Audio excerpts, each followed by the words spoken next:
Baik, kita akan mulai pembahasan bagian pertama dari materi yang akan kita bahas selama di mata kuliah Matematika Dasar 2. Bagian pertama dengan judul Logarithmic, Exponential, and Other Transcendental Function. Jadi kita nanti di sini akan membahas mengenai persamaan logaritmik, fungsi eksponensial, differentiation and integration dari kedua fungsi ini, dan juga membahas mengenai exponential growth and decay. Oke, ini adalah bentuk dasar dari persamaan eksponensial dan persamaan logaritmik, di mana kalau Y sama dengan A pangkat X, maka X sama dengan A log Y. Ya, di mana A adalah bernilai positif, tidak sama dengan 1. Jadi ini adalah hubungan antara persamaan eksponensial dan logaritmik. Basic properties-nya adalah sebagai berikut. Kayaknya sebenarnya kalian sudah cukup familiar ya dengan basic properties dari eksponensial. Jadi jika n sama dengan 0, maka A pangkat n adalah A dikalikan A sejumlah n-nya. Kemudian A pangkat 0 sama dengan 1, A pangkat minus n sama dengan 1 per A pangkat n. A pangkat m dikali A pangkat n sama dengan A pangkat m tambah n. A pangkat m per A pangkat n adalah sama dengan A pangkat m kurang n. A pangkat M dipangkatkan dengan N adalah sama dengan A pangkat M dikali N. Kemudian A pangkat M per N adalah sama dengan akar N dari A dipangkatkan M. Ya. Sedangkan untuk basic properties dari logaritmik adalah sebagai berikut. Kalau logaritma dari M pangkat kali N sama dengan log M ditambah log N. Logaritmik dari M per N ada log M dikurang log N, dan logaritmik dari M pangkat N sama dengan N dikalikan log M. Ya. Kemudian ada yang lain-lainnya juga, lainnya dari sifat basic properties dari logaritma ini adalah bentuk A log M itu dapat dirubah menjadi bentuk B log M per B log A. Kalau misalnya bentuk A dipangkatkan A log M itu setara dengan M sendiri, dan A log 1 sama dengan 0, A log A pangkat X sama dengan X, dan A log A sama dengan 1. Ya. Dua adalah natural logarithmic function. Ya, ini adalah general power rule-nya adalah integral dari X pangkat N dx sama dengan X pangkat N plus 1 per N plus 1 ditambah dengan C atau konstanta dengan N tidak sama dengan minus 1. Tapi aturan ini tidak berlaku ketika N sama dengan minus 1. Yaitu integral X pangkat minus 1 sama dx sama dengan integral dari 1 per X dx. Nah, bagaimana kita bisa mendapatkan bentuk asal mula dari integral 1 per X dx.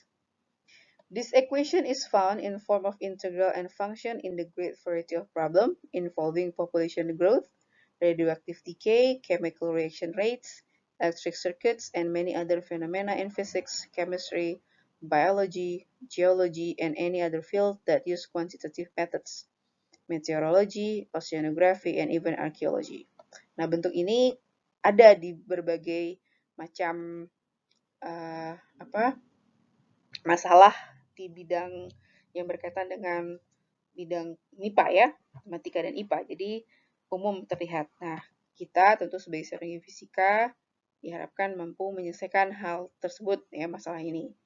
Dan bentuk ini ya dapat diselesaikan dengan menggunakan persamaan natural logarithmic function atau yang biasa kita sebut dengan ln atau len. Nah, bentuk len per len x itu setara dengan integral dari 1 sampai X dari seperti dt di mana X tidak lebih besar daripada 0. Jadi turunan X dari ln X adalah setara dengan X minus 1. The domain of natural logarithmic function is the set of all positive real number. Jadi dia punya domain, dia hanya berlaku ketika dia berada pada nilai positif, real number yang positif. Ya, ini adalah contohnya dari grafiknya itu sendiri. Ya, jadi ketika X lebih besar daripada 1, maka integral seperti dt dari 1 sampai x itu nilainya pasti lebih besar daripada 0. Ya, contohnya di sini, jika x lebih besar dari 1, maka ln x lebih besar daripada 0. Kemudian, jika x terletak antara 0 sampai 1, maka integral seperti dt antara 1 sampai x akan lebih kecil daripada 0 atau bernilai negatif. Nah, jika x antara 0 sampai 1, maka ln x itu akan bernilai di bawah 0. Kecil daripada 0 ya. Ini adalah bentuk grafiknya. Nah, bagaimana dengan nilai ln 1 kalau gitu?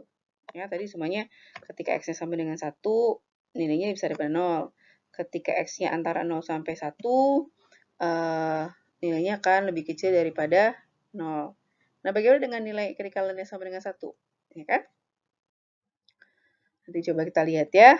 Nah, ini adalah properties of the natural logarithmic function. Nah, berarti fungsi daripada ln. Ini di gambar di samping adalah grafik dari fungsi y sama dengan x, ln x, the graph called a slope or direction field, showing small line segment of slope 1 per x. Ya, propertiesnya antara lain, jika the domain is between 0 until tahingga, 0 to tahingga, dan the range is minus infinity to infinity. The function is continuous, increasing, and 1 to 1. Jadi punya nilai 1 terhadap 1, tidak punya 2 nilai maksudnya. The graph is concave downward. Jadi modelnya adalah bentuk konkav dan mengarah ke bawah. If a and b are positive numbers and n is rational, then ln 1 sama dengan 0, ln a kali b sama dengan ln a tambah ln b, ln a pangkat n sama dengan n dikali ln a, ln a per b sama dengan ln a dikurang ln b. Mirip ya dengan sifat logaritmik. Nah, ini example-nya. Ada suatu equations sebagai berikut, dan kamu diminta untuk simplify the equation. Caranya gimana? Dengan menggunakan sifat-sifat yang sudah disebutkan tadi. Nah, bentuk ini adalah ln A per ln B. Jadi kita bisa pecah, atau kita bisa uraikan bersama ini menjadi ln x kuadrat plus 3 dikuadratkan dikurang ln x dikalikan dengan x kuadrat plus 3 plus 1. Dengan sekarang ini dengan ln x akar 3 dari x kuadrat plus 1. Maaf. Kemudian bentuk ini, karena bentuk pangkat, bisa pangkatnya kita kedepankan, maka bentuknya menjadi seperti ini. Ya. Jadi duanya bisa ke depan, ya kan? Bentuk ini adalah bentuk perkalian, maka kita bisa uraikan menjadi ln x ditambah ln x kuadrat plus 1 pangkat sepertiga. Ya, kita keluarkan atau kita buka kurung ini, maka kita ada bentuk seperti ini. Ya. Kemudian pangkat sepertiga ini bisa kita taruh di depan dari fungsi ln-nya, maka kita ada bentuk seperti ini. Ini adalah bentuk simple atau bentuk sederhana dari persamaan ln di atas, ya. Kemudian ini adalah beberapa sifat dari diferensiasi dan integrasi dari natural logarithmic function. Kalau differentiation-nya adalah turunan pertama ln x. Turunan pertama ln x adalah 1 per x, di mana x lebih besar daripada 0. Turunan pertama ln u sama dengan 1 per u du per dx, atau u aksen per u, di mana u lebih besar daripada 0.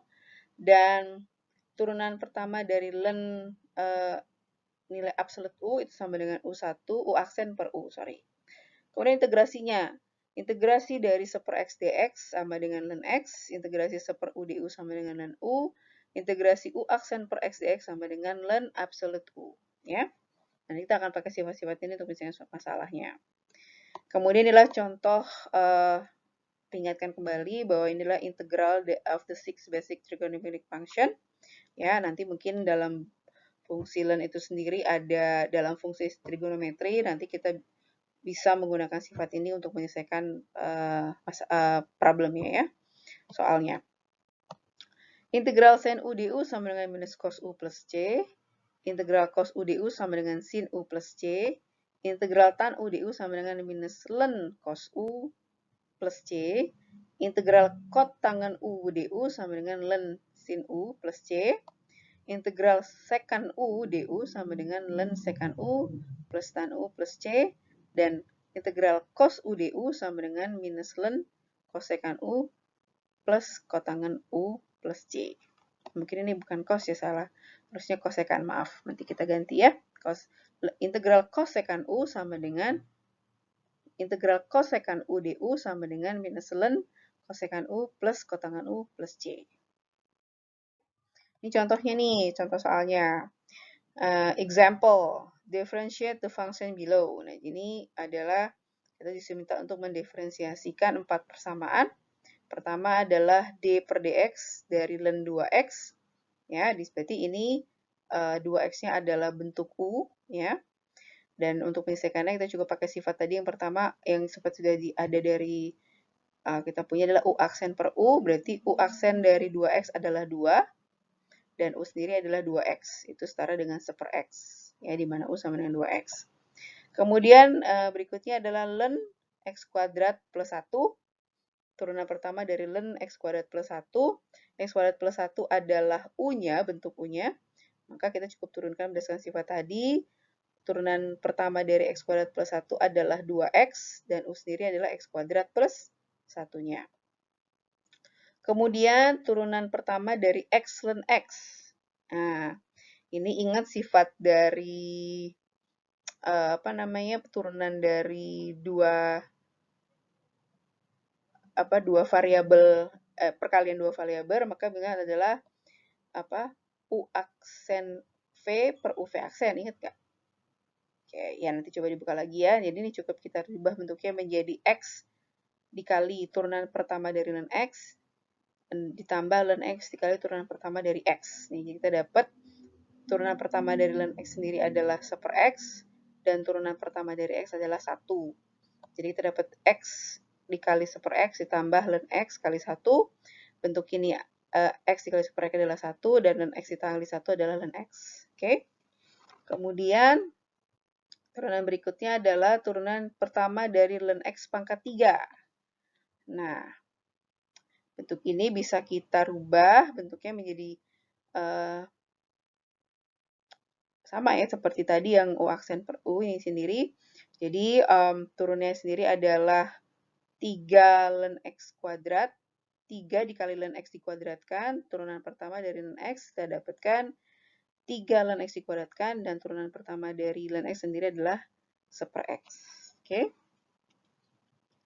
Nanti coba dibuka simonnya ya kalau untuk mungkin kalau pengen belajar lebih detail. Nah, ini contoh yang lain lagi.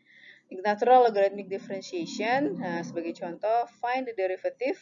Tadi adalah derivative of persamaan Y sama dengan X minus 2 dikuadratkan per akar dari X kuadrat plus 1, di mana X tidak sama dengan 2.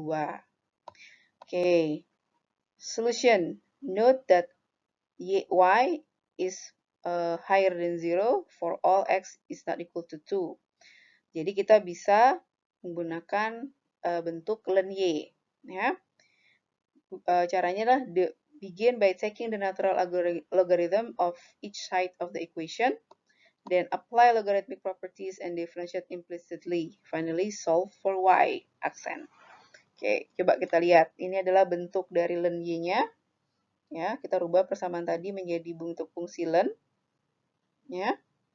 Jadi masing sisi dikasih dengan diberi fungsi ln, jadi ln Y sama dengan ln dari X minus 2 dikuadratkan per akar dari X kuadrat plus 1. Oke, bentuk ini bisa kita uraikan menjadi 2 ln X minus 2 dikurangin setengah ln X kuadrat plus 1.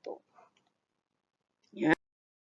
Kemudian bentuk ini ya, kita bisa menjadi, ini adalah fungsi U semua ya, jadi kita bisa rubah bentuknya menjadi aksen per Y. Nah, kita dapatkan di sini adalah bentuknya ini 2, sedangkan ini adalah bentuknya menjadi turunan pertama dari, ini adalah U-nya, U pertamanya menjadi X minus 2, turunan pertamanya adalah 1, dan U-nya adalah X minus 2. Kemudian, X kuadrat plus 1 ini kita turunkan menjadi 2X, dan ini menjadi X kuadrat plus 1. Dan kita dapat bentuknya adalah menjadi X kuadrat plus 2X plus 2 per X minus 2 dikali X kuadrat plus 1. Ya. Oh, sorry, ini fungsinya, berarti di sini ada fungsinya.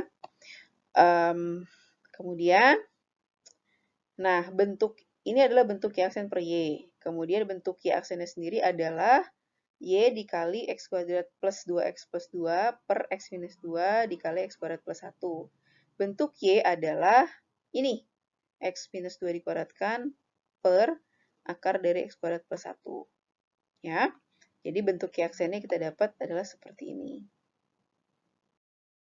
Oke.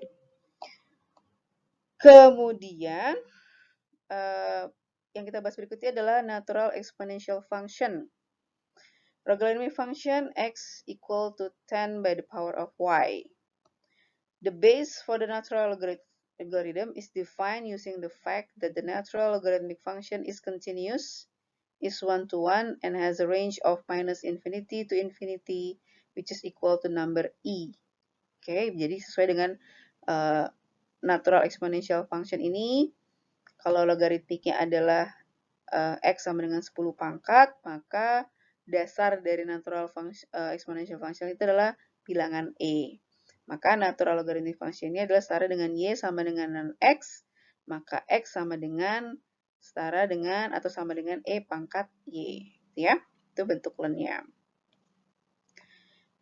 The letter E denoted the positive real number such that len E is equal to integral dari seperti per dt antara 1 sampai E, yaitu dengan 1, di mana nilai E sendiri sama dengan 2,718281828446. Ya. Jadi ini adalah bentuknya ya dari dasar atau base dari natural exponential function. Ya. Dan properti gimana? Nah, ini adalah bentuk properties dengan bilangan E, di mana len E pangkat X itu setara dengan X, E pangkat len X sama dengan X, E pangkat A dikali E pangkat B sama dengan E pangkat A tambah B, E pangkat A per E pangkat B sama dengan E pangkat A minus B. Kemudian kalau differential dan integration ini seperti apa? Turunan pertama E pangkat X adalah tetap E pangkat X.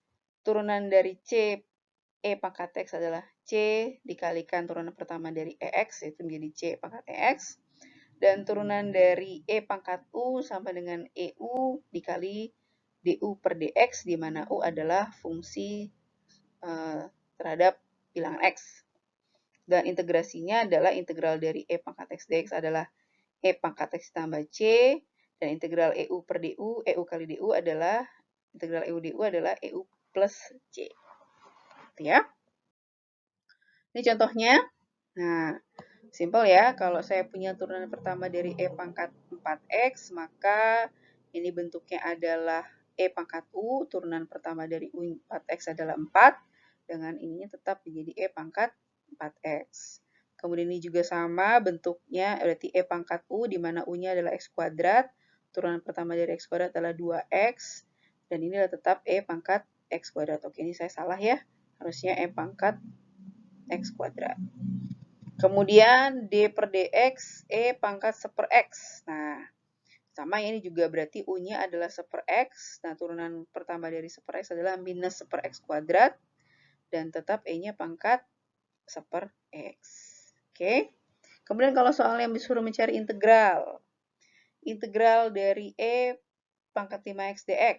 Nah, berarti 1/5 integral E pangkat 5x d 5x. Itu setara dengan 1/5 E pangkat 5x ditambah C. Kemudian bentuk ini, nah bentuknya lebih rumit ya. Integral dari 1/x, integral 9x dikalikan E pangkat akar dari 3x kuadrat plus 2 per akar dari 3x kuadrat plus 2 dx berapa? Di sini U adalah akar 3x kuadrat plus 2. Atau bentuknya kita rubah seperti ini. Maka turunan dari U adalah setengah 3x kuadrat tambah 2 minus setengah, pangkat minus setengah dikali 6x dx yang setara dengan 3x dx per akar dari 3x kuadrat plus 2. Kemudian, Berarti bentuk ini bisa kita rubah menjadi bentuk seperti ini ya, karena U-nya adalah akar dari 3x kuadrat plus 2. Oke. Nah, kita bisa ganti. Kemudian dx-nya bisa kita ganti menjadi bentuk seperti ini. Ya. Jadi 3x kuadrat plus 2 du dikali 3x. Ini bisa saling menghilangkan, maka yang bersisa adalah integral 3e pangkat u du. Berarti hasilnya adalah sama dengan 3e pangkat u ditambah c. Kemudian U-nya tadi kembali kita ganti, bentuk U itu adalah akar dari 3x kuadrat plus C, maka persamaan akhirnya menjadi 3 dikalikan E pangkat 3x kuadrat plus 2 ditambah C. Oke, itu ya. Oke, kita lanjutkan untuk berikutnya adalah contoh dari pembahasan mengenai exponential growth and decay. Oke, ini adalah contoh dari typical growth and back of bacterial population. Tadi adalah contoh grafiknya ya. Di sini kalau kita misalnya punya contoh soal example 6 yang ada di buku example 6 itu bicara bahas consider a laboratory culture of bacteria with unlimited food and no enemies.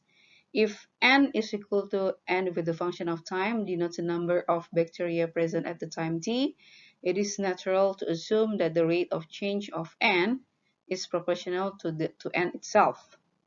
If the number of bacteria present at the beginning is n0, and this number doubles after 2 hours, or the doubling time, how many are there after 6 hours, and after 3 hours? Okay. Jadi di sini pertanyaannya adalah jika fungsi dari jumlah bakteri dalam suatu kultur itu adalah sebagai fungsi terhadap waktu atau T, maka kita bisa bilang bahwa perubahan dari jumlah N ini setara dengan nilai N itu mula-mula. Jika dinyatakan bahwa jumlah bakteri pada awalnya adalah N0 dan kemudian jumlahnya ini menjadi doubles, ya, jumlah dari bakteri menjadi double setelah 2 jam. Ditanya adalah berapa banyak bakterinya setelah 6 jam dan berapa banyak bakterinya setelah T hours, setelah jam ke T, gitu ya. Nah, jadi kalau kita lihat di sini, bacterial population growth has a rate proportional to the amount of present N. Thus, their change rates also satisfy the differential equation. Jadi, perubahan mereka sendiri itu sangat tergantung dengan nilai N sebelumnya. Jadi, perubahan dari banyaknya bakteri ini setara dengan differential equation, yaitu dN per dt sama dengan K kali N. Di mana ketika K-nya lebih besar daripada 0, maka akan terjadi exponential growth, jadi pertumbuhan atau bertambah banyak. Ketika K-nya lebih kecil daripada 0, maka akan disebut dengan exponential decay atau terjadi penurunan jumlah ya, entah bakteri, entah yang lainnya. Di sini dN, kalau kita sederhanakannya, dN per N sama dengan K dikali dt. Bentuk dN per N adalah turunannya adalah setara dengan ln N sama dengan KT tambah C. Kemudian, to determine the value of the constant of integration C, we use the fact that initially, or at t equal to 0, we have n equal to n0. Thus, the equation above, we have ln n sama dengan K dikali T ditambah C. Ketika T sama dengan 0, maka ln N0 sama dengan K dikali 0 ditambah C, maka nilai C sendiri adalah ln N0. Maka persamaannya yang tadi, ya, yang bentuk ini, akan berubah menjadi ln N sama dengan K kali T ditambah ln N0. Kalau kita simplify persamaan di sini, maka ln N minus ln N0 sama dengan K dikali T, ln N minus ln N0 sama dengan ln N per N0, sama dengan K dikali T, N dikali N0 sama dengan E pangkat K kali T, maka N sama dengan N0 dikali E pangkat K kali T. To find K, we use the fact that the population doubles in 2 hours. Ya. Jadi untuk mencari nilai K, sekarang kita punya informasi bahwa populasinya menjadi 2 kali lebih banyak setelah 2 jam. Kita coba masukkan nilai ini ke dalam persamaan N sama dengan N0 E pangkat K kali T. Maka N-nya menjadi 2 kali dari N0, berarti 2N0 sama dengan N0 E pangkat 2K, karena T-nya 2 kan. Maka N0 kita coret, maka 2 sama dengan E pangkat 2K.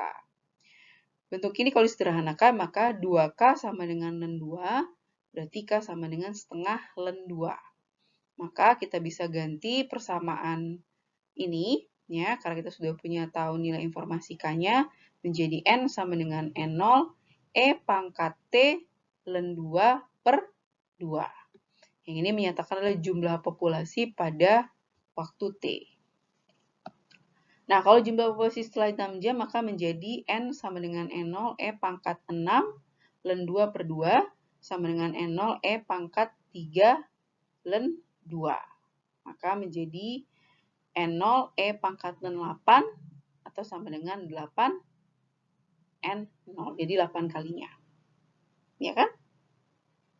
Ya, setelah 2 jam jadi 4. Setelah 2 jamnya lagi, setelah 2 jam menjadi 2 kalinya, setelah 2 jamnya lagi menjadi 4 kalinya, dan setelah 2 jamnya lagi menjadi 8 kalinya. Ya. Oke, aplikasi dari eksponensial ini sendiri atau dari logaritmik ini ada juga pada di peristiwa half-life and radioactive decay, di mana kalau tadi contoh dari bakteri adalah exponential growth, di mana K lebih besar daripada 0. Sekarang sini adalah half-life atau radioactive decay, di mana jumlah partikelnya menurun sepanjang waktu, atau terjadi penurunannya disebabkan karena K-nya lebih kecil daripada 0. Contohnya adalah the half-life of carbon-14 is about 5,715 years. It's called, the half-life is called lambda. A sample contains 1 gram of carbon-14. A sample contains 1 gram of carbon-14. How much will be present in 10,000 years? Jadi half-life-nya adalah 5.715 years. Dimaksud dengan half-life ini, setelah 5.715 tahun, maka jumlah partikel akan menurun menjadi setengahnya. Ya kan? Nah, sekarang pertanyaannya, kalau kita awalnya punya karbonnya itu masanya 1 gram. Nah, berapakah jumlah masanya setelah 10.000 tahun? Let T adalah waktu dan Y adalah jumlah karbon di sampel. Maka Y sama dengan setengah T pangkat lambda. Ya, ini adalah aturan half-life, di mana sudah pasti bahwa setelah waktu tertentu jumlah partikelnya menjadi setengahnya. Ya. Kemudian ketika T sama 5.715, setelah 5.715 tahun, jumlah karbonnya akan menjadi setengah dari jumlah awalnya. Ya, ini contohnya. Jadi Y sama dengan setengah. Kemudian ketika T sama dengan 10.000 tahun, maka jumlah karbonnya menjadi Y pangkat setengah, Y sama dengan setengah pangkat 10.000 per 5.715 tahun. Nah, itu setara dengan 0,3 gram. Berarti setelah 10.000 tahun, karbonnya tadi yang awalnya 1 gram, maka sekarang menjadi 0,3 gram karena terjadi radioactive decay atau terjadi pengurangan jumlahnya. Ya. Dan demikian pembahasan kita dari materi bab pertama. Ini untuk pertemuan ini. Pertemuan 1 mungkin kalian cukup dengan memahami materi ini. Nanti di pertemuan kedua kita akan coba latihan dan untuk lebih paham bagaimana cara menggunakan semua sifat-sifat dari logaritmik, dari eksponensial, dan juga dari natural logarithm, dari LN. Dan semua ini, materi ini saya ambil dari Larson dan juga dari Simmons. Nah, jadi sudah saya taruh referensinya di Mas ya, dan kalian juga mungkin bisa cari sendiri melalui Google mengenai buku ini, dan kalian bisa coba untuk bahas atau mungkin lebih detail untuk tahu mengenai bahasan pada hari ini. Demikian, jadi tolong dipahami materinya, dibaca juga referensinya ya untuk lebih kalian bisa mendapatkan pengetahuan yang lebih ya mengenai materi ini. Kita ketemu lagi minggu depan, kita akan ketemu secara offline dan nanti kita coba latihan dan mungkin ada tugas pertama ya untuk materi ini. Demikian saya ucapkan terima kasih untuk perhatian kalian. Kita ketemu lagi minggu depan.